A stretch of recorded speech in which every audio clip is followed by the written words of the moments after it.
जीअं त ही अमानुल्लाह भंड आहे। शहबान अली भंड एडो विकेट पीरो ॻोठ खां पंहिंजे साथियुनि सां गॾोगॾु अची करे हिते कोट मीर मोहम्मद में अमानुल्लाह भंड खे सख़्तु ज़ख़्मी कयो वियो आहे। ज़ख़्मीअ जी हालात तमामु नाज़ुक आहे। दिमाग़ी धकु लॻण जे करे हू हिन टाइम तमामु सीरियस कंडीशन में आहे।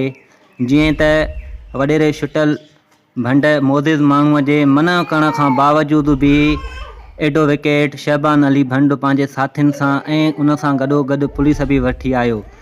उन जे बावजूद बि असां ते एफ आई आर कई वई आहे। असां चांडे साहब खे गुज़ारिश कयूं था त काइंडली असांजी जेकी असां मिसकिन आहियूं असां एफ आई आर असांजी बि वरिती वञे ऐं इन खे जल्द में जल्द इन मसइले जो हल कढियो वञे। महिरबानी। जीअं त असांजी सारी भंड बिरादरी जे मोज़िज़ माण्हुनि खे अपील आहे त शहबान अली भंड जे ख़िलाफ़ु नोटिस वरितो वञे। शहबान अली भंड अॼु कोट मीर मोहम्मद में भंडनि जे ॻोठ में अची करे अमानुल्लाह भंड खे शदीद ज़ख़्मी कयो वियो आहे ऐं उन जे बावजूद बि असां ते एफ आई आर कई वई आहे। इन जे करे असां अर्ज़ु था कयूं तमामु वॾे उहिदेदारनि ऐं भंड बिरादरीअ जे मोज़िज़ माण्हुनि खे त असांजे